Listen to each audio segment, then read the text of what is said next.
May permit po yung INC today. Ang approved area po nila ay White Plains Avenue, 8 a.m. to 8 p.m. Ano pong mangyayari kung sakali man na halimbawa lumampas sila sa oras o di kaya po lumampas po doon sa specific location? Meron naman tayong kasi, ang magaling ngayon dahil humingi ng permit, meron kaming kausap na coordinator from the Inc.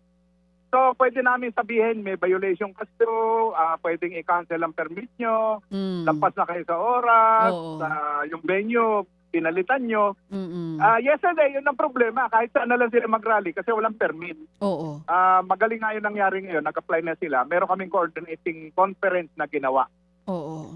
So nakipag-ugnayan na po sila sa inyo. Sabi nyo, kung lalampas sila sa oras ngayong araw or hindi matutupad yung location na nakalagay sa permit, may violation. Yun pong nangyari kahapon, Sir Elmo, may violation po ba yun? Hindi. Wala siyang permit. Hindi siyempre may violation ng Illegal Assembly Act yun. Kaya yun, iniimbestigahan pa.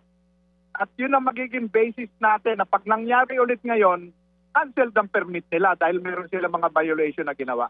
Opo. Doon po sa kahapon na sinasabi niyong yes, may violation at iniimbestigahan, ano po yung violation nun at gaano po katagal yung investigation bago po ninyo ilabas kung ano po ang nalabag, kung meron mang nalabag kahapon?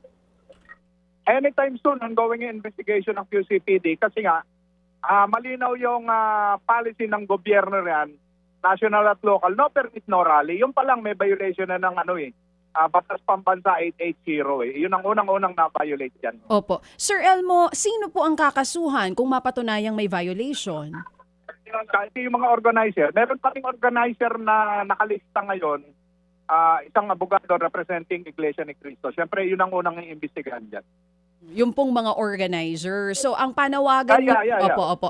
So, dito po sa rally nila today, may permit naman po sila, pero yun nga po, kailangan nilang sundin. Kung lalagpas po sa EDSA, sino ang katuwang ng Quezon City DPOS para po masiguro na yung mga naabala sa traffic kahapon hindi na po mauulit ngayong araw?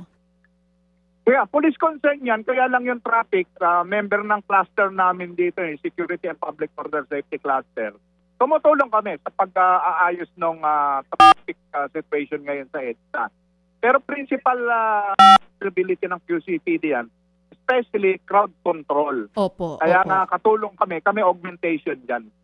So, crowd control. So, yung kahapon pong nangyari, overall ang sinasabi naman peaceful naman kahit papano, though may mga nasaktan at may mga ilang inaresto. Pero kahit peaceful yung nangyari po kahapon, sisiguruhin po natin na kung may paglabag ay may makakasuhan. Tama po, Sir Elmo? Yeah, exactly. Kaya nga nung mag-comply sila, beneficial sa amin, to our advantage, mayroon na tayong nakakausap na tao kasi nakalista kung sino yung representative ng Inc. How many representatives po ang nakalista? Tatlo yung kausap namin. Apparently, they're representing yung mga executives ng Iglesia ni Cristo.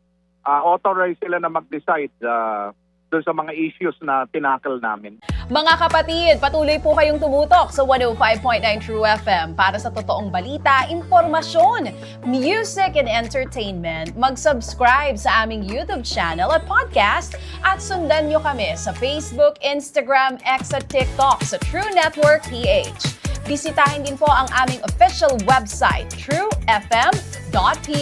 At panoorin din kami sa True TV Signal, Channel 19. Kami po ang 105.9 True FM. Laging true sa'yo, kapatid.